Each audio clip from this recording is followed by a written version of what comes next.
నమస్తే and welcome to hit TV.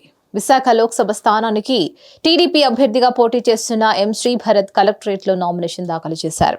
ఎన్నికల కార్యాలయం నుంచి కార్యకర్తలతో భారీ జనసంద్రం మధ్య కలెక్టరేట్ వరకు ర్యాలీగా వెళ్లి నామినేషన్ పత్రాలను సమర్పించారు. ర్యాలీలో శ్రీభరత్ వెంట ఆయన భార్య తేజస్విని పాల్గొన్నారు. కాగా కొద్ది రోజుల్లో ఎన్నికల ప్రచారంలో పాల్గొనున్నారు. ఈ సందర్భంగా మాట్లాడిన ఆయన తమకు ప్రజల నుంచి లభిస్తున్న స్పందన చూస్తుంటే ఆనందంగా ఉందని తెలిపారు. రాష్ట్రం అభివృద్ధి చెందాలని ప్రజలు కోరుకుంటున్నారని, అది కూటమితో సాధ్యమవుతుందని పేర్కొన్నారు.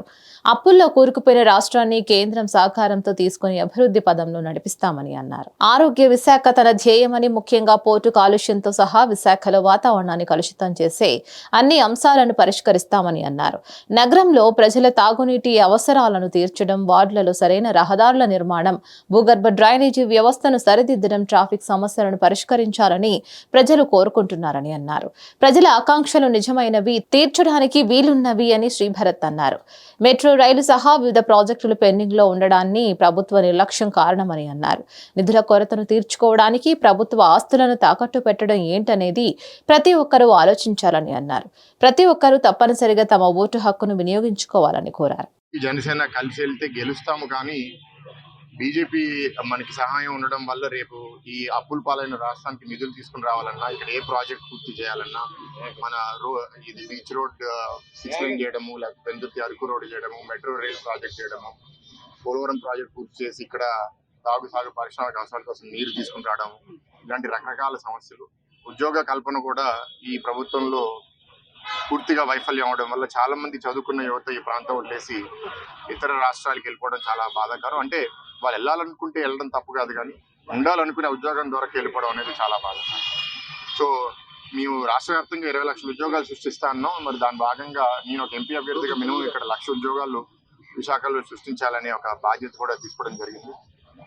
కేంద్ర ప్రభుత్వంతో మేము ఉన్నా సరే విశాఖ స్టీల్ ప్లాంట్ ప్రైవేటీకరణ కూడా ఆపడం అనేది మా ప్రథమ ఎజెండా. మొన్న గాజువాకలో మాట్లాడుతూ కూడా మా నాయకుడు చెప్పారు.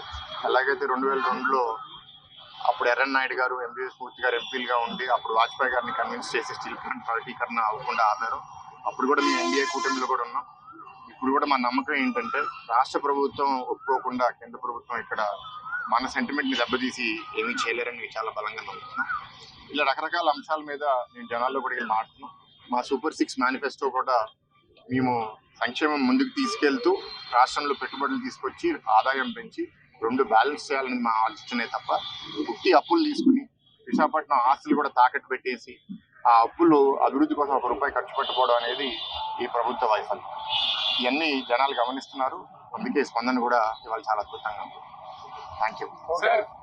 మరిన్ని అప్డేట్స్ కోసం stay tune to hit TV. సమస్య లేని ఇల్లు ఉండదు, పరిష్కారం లేని సమస్య ఉండదు. బంధాలు గొప్పవి, బాధలు చిన్నవి. మీ సమస్యని మేము పరిష్కరిస్తాం. రండి, మాట్లాడుకుందాం.